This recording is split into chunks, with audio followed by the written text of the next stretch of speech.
दोस्तों, एक महिला रोज अपने पति के साथ कार में ऑफिस जाती थी।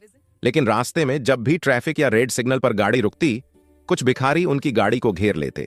उन बच्चों में एक लड़की थी जो बहुत ही मासूम और प्यारी थी।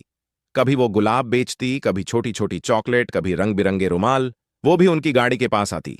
उसकी मासूमियत और मीठी मीठी बातें उस महिला को बहुत अच्छी लगने लगीं। धीरे धीरे उस महिला को वो लड़की बहुत पसंद आने लगी। लेकिन एक दिन अचानक उस लड़की का एक्सीडेंट हो जाता है और जब महिला को सच्चाई पता चलती है तो वो दंग रह जाती है। वो मासूम बच्ची कोई और नहीं बल्कि उसकी अपनी बेटी थी, जिसे जन्म के बाद किसी मजबूरी में छोड़ना पड़ा था।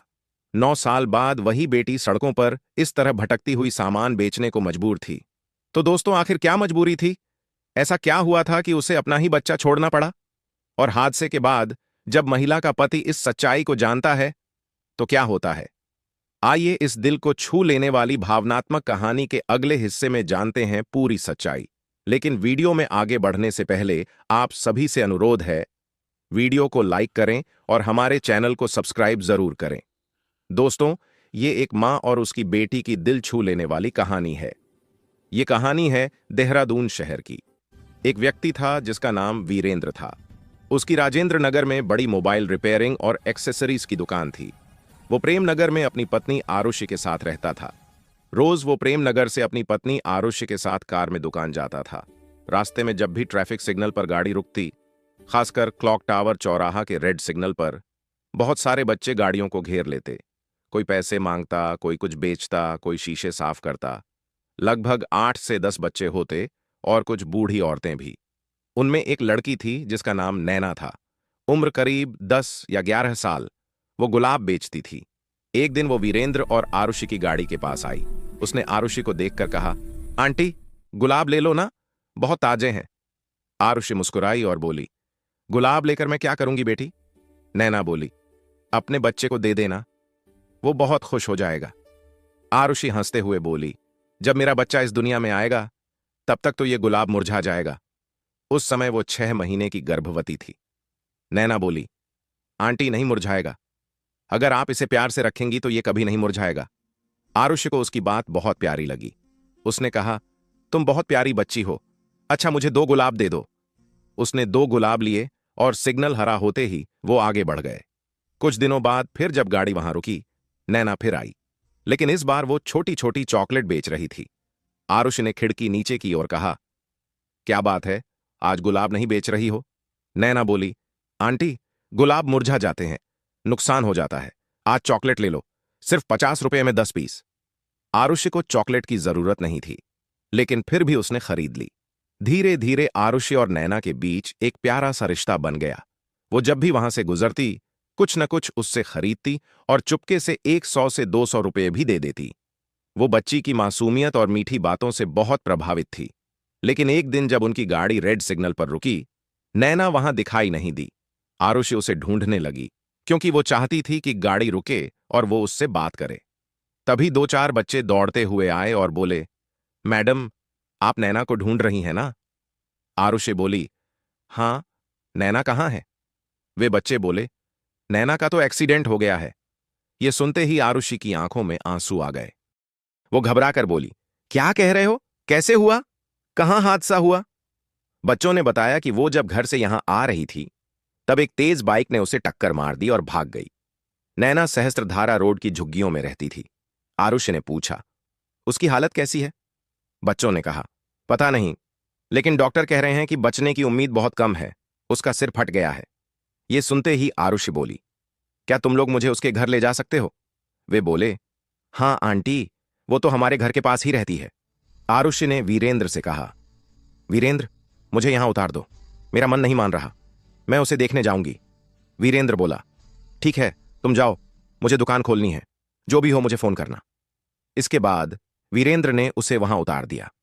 आरुषि ने एक बच्चे को साथ लिया और ऑटो रिक्शा से सहस्त्रधारा रोड पहुंची।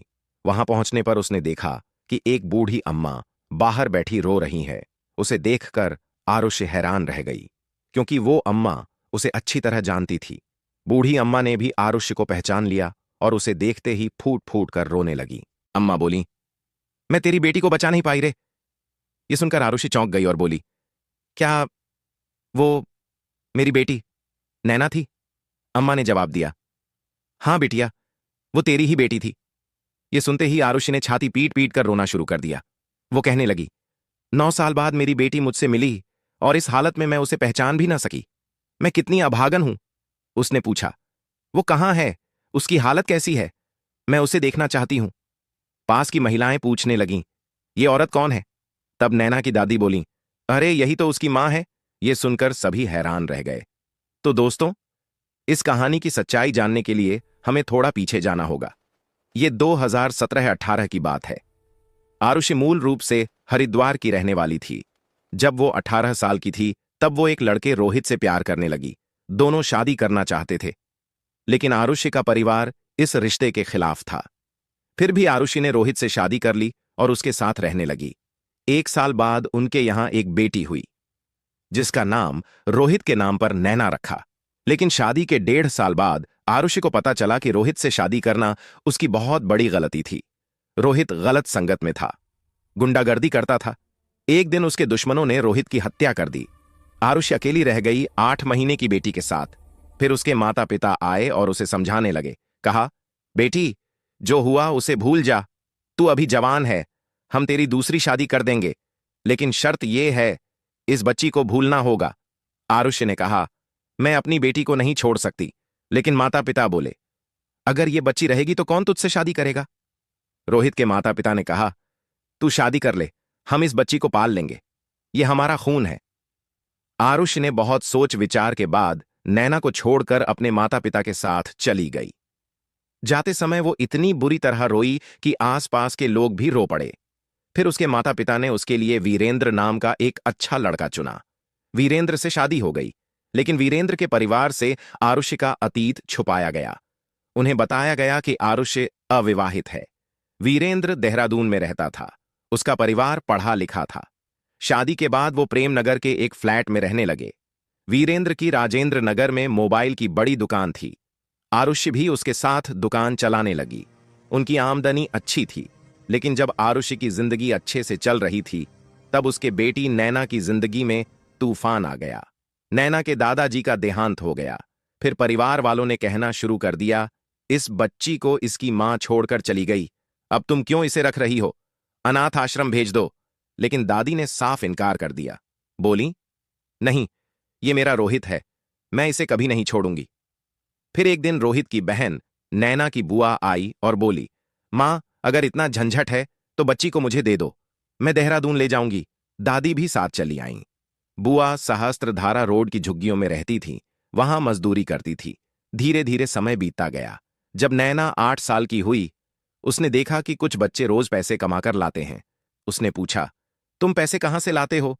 उन्होंने बताया, हम क्लॉक टावर चौराहे पर जाकर गाड़ियों के पास सामान बेचते हैं। इस बीच दादी की तबीयत बिगड़ने लगी और बुआ का पति शराबी था, रोज झगड़ा करता। नैना ने कहा, मैं भी तुम्हारे साथ चलूंगी। दादी ने मना किया। बोली, भीख मांगना बुरा काम है, तू मत जाना। नैना बोली, दादी, मैं भीख नहीं मांगूंगी, मैं गुलाब चॉकलेट बेचूंगी। इस तरह उसने गुलाब और चॉकलेट खरीदे और क्लॉक टावर चौराहे पर बेचने लगी। कभी रुमाल, कभी छोटे आईने। और किस्मत से उसी चौराहे पर उसकी अपनी मां रोज गुजरती थी। आरुषि अपनी बेटी को बहुत याद करती थी। अकेले में रोती थी, लेकिन किसी से कुछ कहती नहीं थी। उसे पता भी नहीं था कि नैना देहरादून में है। फिर वही दिन आया जब वो सहस्त्रधारा रोड पहुंची, दादी को देखा और सच सामने आ गया। अस्पताल में डॉक्टर ने कहा, बचने की उम्मीद बहुत कम है। 3 दिन बाद डॉक्टर ने खुशखबरी दी, लड़की को होश आ गया। आरुषि दौड़कर गई। नैना ने कमजोर आवाज में कहा, आंटी, आप आ गईं? आरुषि रोते हुए बोली, बेटा, मैं आंटी नहीं, मैं तेरी मां हूं। वीरेंद्र को जब सच पता चला, पहले उसने कहा, तुम सबने धोखा दिया, रिश्ता खत्म। लेकिन 10 दिन बाद वो अपनी मां बहन के साथ वापस आया। सास ने कहा, बेटी, घर चल, नैना भी, दादी भी, सब साथ चलेंगे। वीरेंद्र बोला, मैं तुम्हारे बिना रह नहीं सकता आरुषि। और फिर सब एक साथ घर लौट आए। 3 महीने बाद आरुषि ने एक बेटे को जन्म दिया। 2 साल बाद एक बेटी।